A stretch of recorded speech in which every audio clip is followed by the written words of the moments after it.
Eu quero ministrar uma palavra que o Senhor colocou em meu coração por esses dias. E o tema da mensagem é: para que eu nasci? Eu acredito que a maioria de nós que estamos aqui, ou a grande maioria das pessoas no mundo, já fizeram essa pergunta em algum tempo da sua vida, não é? E perceba que o tema não é por que eu nasci, mas sim para que eu nasci. Porque na hora da luta, da dificuldade, quando a gente não tem mais expectativa de vida nenhuma, é esse tom que a gente usa, não é? Para que eu nasci? Para que eu vim no mundo? E eu queria compartilhar alguns textos que o Senhor colocou no meu coração, a fim de que você entenda hoje que você nasceu para um propósito. Amém? Adriano, me ajuda aí, tá bom? Vou falar alguns versículos e a gente vai lendo para entender a mensagem de hoje. Queridos, primeiramente, abra comigo lá em Jeremias, capítulo de número 1.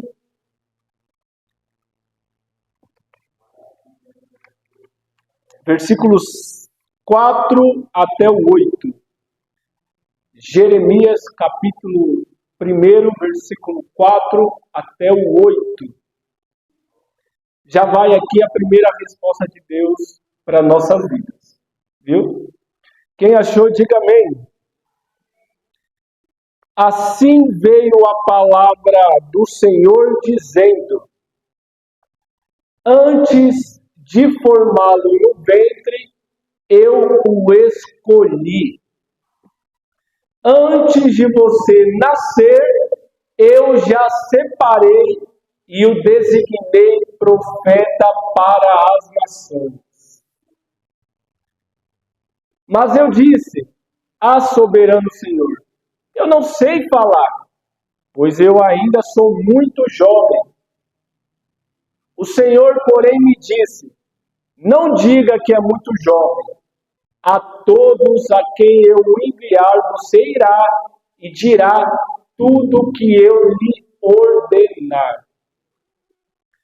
Não tenha medo deles, pois eu estou com você para protegê-lo, assim diz o Senhor.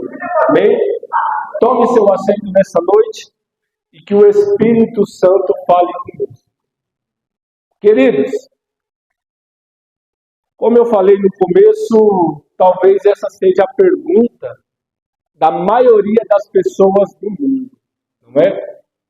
Eu me lembro, no ano de 2012, uma experiência que marcou a minha vida. Em 2012, eu estava passando por um momento difícil na minha vida e que eu não encontrei ninguém. E para ser mais sincero ainda, nem meu pai nem minha mãe pôde me ajudar naquela situação. Mas um dia, irmãos, eu dobrei meu joelho no meu quarto e eu fiz essa pergunta: Senhor, para que eu nasci? Eu não estou vendo expectativa de vida nenhuma. Mas eu senti, irmãos, enquanto eu estava de joelho na minha cama, eu senti uma mão fazer um carinho assim na minha nuca. E não tinha ninguém lá. Mas esse carinho que eu senti era o próprio Jesus que estava ali comigo naquele dia. E esse carinho, irmãos, que eu senti naquele dia, me trouxe tanta paz no meu coração. Trouxe tanta paz que eu tive certeza que era o próprio Jesus que estava ali comigo naquele momento. E nós passamos por situações na nossa vida que nós fazemos essa pergunta: Senhor, para que eu nasci? Parece que a minha vida não vai para frente, parece que não acontece nada, parece que tudo dá errado na minha vida. Eu nasci, parece que só para sofrer, não é? Mas eu quero te falar nessa noite que você, meu amigo e minha amiga que me ouve, nós nascemos para viver o propósito de Deus na nossa vida. E no livro de Jeremias é muito claro, irmãos, que antes que nós se formasse no ventre, o Senhor já tinha nos escolhido. E aí, irmãos, eu quero entrar no assunto porque nós precisamos esclarecer tudo isso. E eu glorifiquei a Deus que hoje não tinha muitas crianças aqui, então eu posso falar sobre esses assuntos, não é? Porque, irmãos, nós como igreja, nós pregamos e somos contra o aborto. Por quê? Primeiramente, irmão, quem dá a vida é Deus e quem tira a vida só pode ser Deus. Segundo, por causa disso aqui que nós lemos agora. Porque antes que a criança formasse no ventre, o Senhor já tem um destino para a vida daquela criança. Então, quando uma pessoa ela comete um aborto, ela não está só matando uma pessoa, mas ela está matando também o propósito de Deus na terra. Está na Bíblia, Rafael? Está aqui. A gente acabou de ler, não é? Antes que se formasse no ventre, o Senhor já conhecia eu e você. E na legislação brasileira, irmãos, tem 3 situações. Graças a Deus, que o aborto em nosso país não está liberado. Países como Argentina, França, entre outros aí é liberado. Mas graças a Deus, irmão. No começo desse ano havia um projeto de lei que eles queriam autorizar a mulher com 6 meses de gestação cometer o aborto. Mas graças a Deus que essa lei foi revogada. Mas esse é assunto para outro dia. Eu quero que você entenda que hoje, na legislação brasileira, existem 3 situações que autoriza e dá o direito à pessoa a cometer o aborto. E eu confesso para os irmãos que são 3 situações complicadas demais. Eu mesmo não queria passar por nenhuma dessas. Primeira, quando a criança ela vai nascer com encefalia. Segundo, quando a mulher ela foi violentada ou sofreu um estupro, não é? E terceiro, quando a mulher está com risco de vida. Esses são os 3 casos que a lei do Brasil permite que a pessoa cometa o aborto. E nós, como igreja, é uma situação complicada, irmãos. Eu quero que você me entenda bem, viu? Porque nesses 3 casos, eu tenho certeza que a pessoa ela vai lutar contra o aborto se ela tiver muita fé em Deus. Depende da estrutura que a pessoa tem com Deus para dizer não ao aborto. Viu? Porque a criança que nasce com encefalia, nós devemos saber, a criança vai passar a vida toda vegetando na cama. Viu? Mas a criança vai poder ouvir uma música, vai poder se alimentar, vai ter um coração batendo, então é uma vida. E nós, como igreja, devemos aconselhar a pessoa a não cometer o aborto. Segundo, quando a pessoa foi violentada.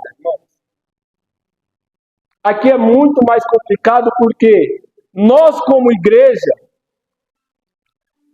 nós não podemos obrigar, nós nunca podemos chegar numa pessoa, numa mulher que passou por uma situação como essa e falar, olha, você não pode abortar porque não é a vontade de Deus. Espera aí, irmãos. A pessoa já está sofrendo pressão psicológica demais. E nós, como igreja, não podemos obrigar essa pessoa. Ao contrário disso, nós podemos aconselhar à luz da palavra. E segundo, dar o suporte psicológico, emocional e financeiro para essa pessoa. É função da igreja fazer isso. Porque a pessoa que passa por uma situação dessa, ela não vai ter condição nenhuma, irmãos, de ter a criança e criar a criança sozinha. Não vai ter. Mas nós, como igreja, e a família da pessoa precisa dar o suporte para que essa pessoa não cometa o aborto. Terceiro, quando a mulher está com risco de vida, aí, irmãos, é muito mais complicado, porque quando eu era solteiro, não é? Eu falava, olha, vamos preservar a vida, é melhor a criança. Mas agora que eu sou casado, irmãos, eu penso diferente. Eu amo a minha esposa também, tudo isso, mas a Bíblia me ensina que eu devo preservar pela vida da minha esposa. Não é? Não é, pastor? Então, irmãos, é um caso muito complicado. E nós, como igreja, não podemos impor nada. Nós devemos aconselhar a luz da palavra. E a pessoa vai tomar a decisão por si só. Não é? Nesse caso, irmãos, imagine só. Se o médico fala, olha, ela está no começo da gestação, dá para você pensar. Aí eu vou buscar Deus, eu vou orar, eu vou jejuar, vou esperar uma resposta de Deus. Mas se for na última hora, se for em cima da hora, se o homem tem que tomar decisão em cima da hora, é complicado, né, irmãos? Então, nós como igreja, perceba isso. Existe a grande diferença da pessoa que foi irresponsável, que não quer ter uma criança, não é? Não se preservou, vai lá e comete o aborto. Isso aí é totalmente errado. Mas nesses 3 casos aqui que eu citei, é muito complicado, irmão. E nós, como igreja, precisamos dar o suporte para essas pessoas. E colocar na mente dela, falar para ela, instruir ela, que aquela criança, mesmo se está vindo de uma forma indesejada, existe um propósito de Deus sobre a vida dele. Mas, Rafael, a pessoa foi violentada, irmãos. Deus, ele é especialista em transformar uma tragédia em uma bênção. Deus é especialista nisso, irmão. Em transformar algo que é ruim e usar aquela criança para o reino dele. Deus é especialista nisso. Então nós, como igreja, nós não aceitamos o aborto porque quando Deus permite que uma criança nasça, está nascendo um propósito de Deus para a terra. Existe um grande debate, irmão. Quando que há vida na gestação? Se é na concepção, se é com 3 meses, se é com 9 meses, se é quando nasce. Mas eu me espelho muito naquela passagem que quando o anjo fala para Maria que ela ficaria grávida do Salvador do mundo, a Bíblia diz, depois de alguns dias, ela vai visitar Isabel. Isabel estava grávida de 6 meses. Mas quando Maria chega, a criança salta no ventre de Isabel. Porque ela sabia que já existia vida ali no ventre de Maria. Não é meses, irmãos, é dias. A Bíblia diz. Está lá em Lucas, capítulo 1. Depois você lê. Depois de alguns dias que o anjo visitou Maria, já havia vida dentro do ventre dela. Então, irmãos, perceba isso. Eu e você nascemos para um propósito. Agora, outro caso também interessante é quando a criança ela nasce com alguma deficiência física, não é? Senhor,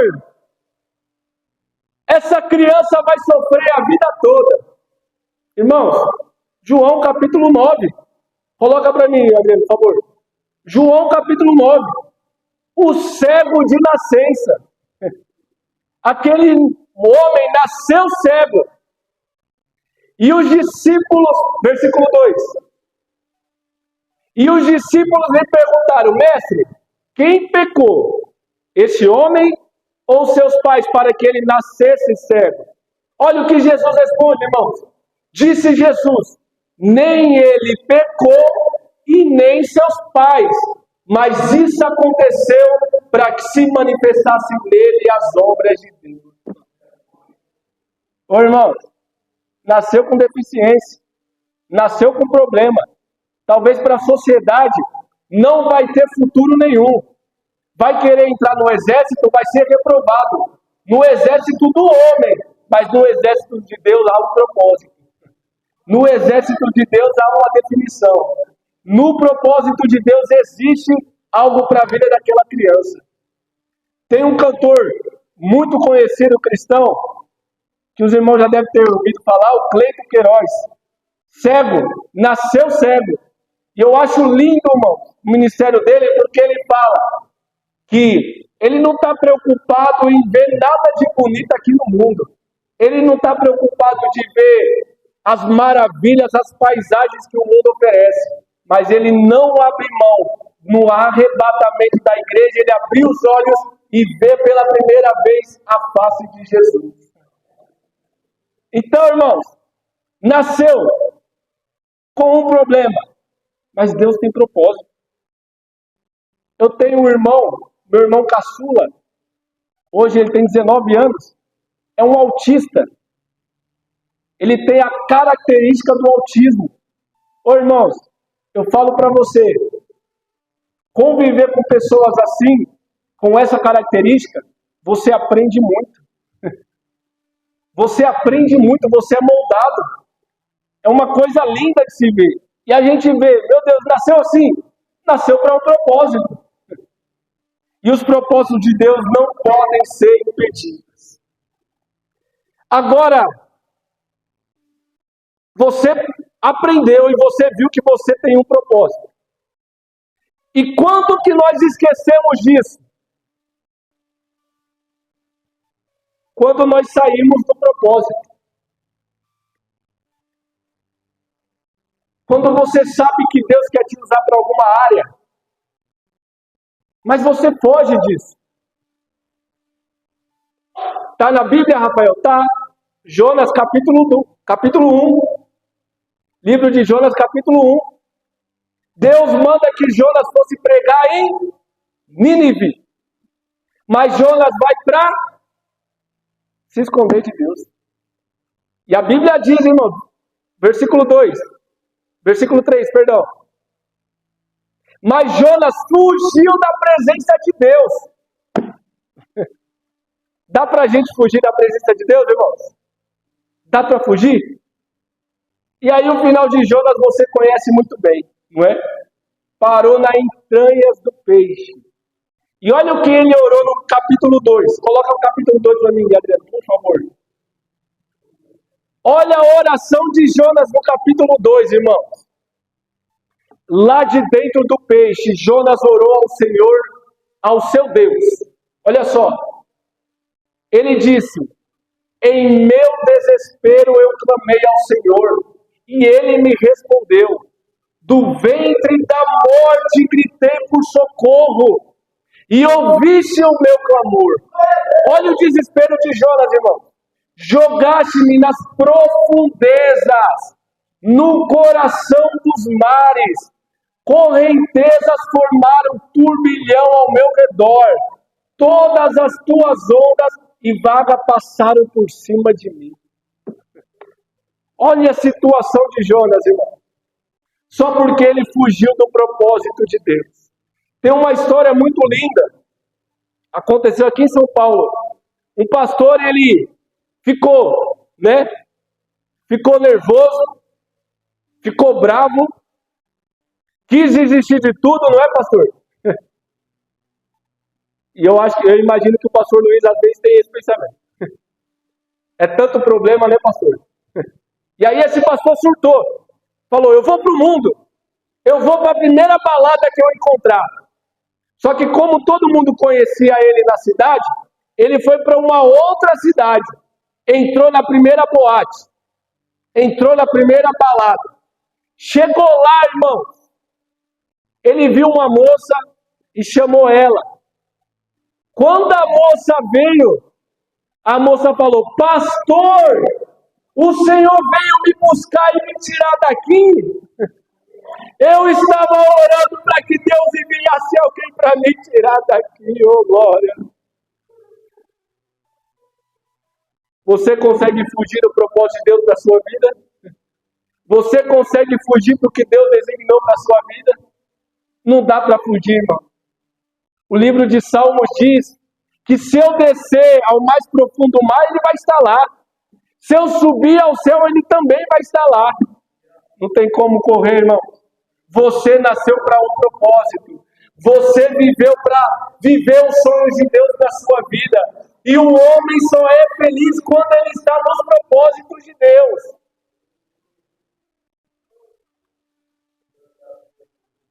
Segundo, nós esquecemos do propósito quando estamos no pecado. Romanos capítulo de número 6, versículo 23. Romanos capítulo de número 6, versículo 23. Olha só o que Paulo diz. Pois o salário do pecado é a morte. Mas o dom gratuito de Deus é a vida eterna em Cristo Jesus, nosso Senhor. Quando a pessoa peca, irmãos, ela está morta espiritualmente. A sua mente está cauterizada. Será que você se lembra de Davi? Profeta chega para Davi. Ô Jesus, eu estou só passando no horário. Desculpa, eu vou entregar já, Pedro. Estou terminando. O profeta chega para Davi e fala: Davi, eu preciso que você julgue uma história. Julgue uma situação. O homem era rico, tinha muitos gados, não é? Tinha muitas ovelhas. E um outro era pobre, só tinha uma. Aí o homem rico recebeu uma visita, sabe? E de vez de pegar o gado dele, que tinha muito, ele resolveu pegar do seu vizinho, que era pobre e só tinha uma. Ele pegou a ovelha, matou e serviu ao seu convidado. Qual que deve ser a condenação desse homem? Aí Davi fica bravo, irmão. Davi fica revoltado. Sabe por quê? Porque a mente de Davi estava cauterizada. E quando a pessoa está no pecado, ela enxerga o pecado do outro. Mas ela mesma não vai conseguir enxergar. E Davi fica revoltado, irmão. Fica bravo. Levanta e fala, esse homem deve morrer e pagar 4 vezes mais. Aí o profeta diz, pois bem, esse homem é você.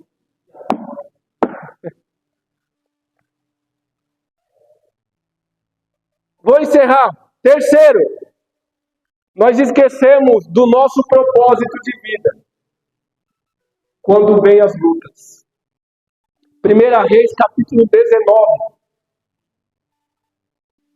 1 Reis, capítulo 19, olha só. A oração de Elias, irmão, quando estava sendo perseguido. 1 Reis, capítulo 19, versículo 4, do 4 ao 7. E entrou no deserto, caminhando um dia. Chegou a um pé de giesta, sentou-se debaixo dele e orou, pedindo a morte. Olha só a oração de Elias. Já tive o bastante, Senhor. Tira a minha vida, pois não sou melhor do que os meus antepassados. Versículo 5. Depois se deitou debaixo da árvore e dormiu. De repente, um anjo tocou nele e disse: levanta e come. 6.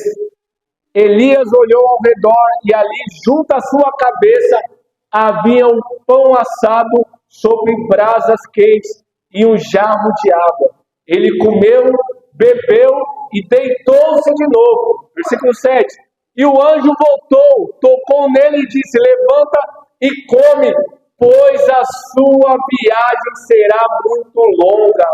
Eu quero te dizer uma coisa, meu irmão. Talvez você esteja desanimado com a sua vida, não tenha entendido até hoje o propósito de Deus na sua vida, mas o Jesus está aqui nessa noite para te levantar, para te animar, para te dar o que você precisa para continuar, porque grande é a sua caminhada. É longa a sua caminhada, irmão. Então, em nome de Jesus, saia com esse ensinamento para a sua vida hoje. Você nasceu para um propósito. E o homem só é feliz, pastor Luiz, quando ele vive os propósitos de Deus. Grave isso, irmão. O homem só é feliz quando ele está nos propósitos de Deus. O homem que sai da presença de Deus, que não vive o propósito de Deus, ele fica perdido. E Deus não quer que nenhuma alma se perca. Então, em nome de Jesus, nunca mais você vai ter essa dúvida no seu coração. Para que eu nasci, Senhor? A resposta está aqui. Você nasceu para um propósito. Você nasceu para viver algo de Deus sobre a terra. Você nasceu para ser a diferença onde você mora. Você nasceu para ser a diferença onde você passa. Você nasceu com um propósito.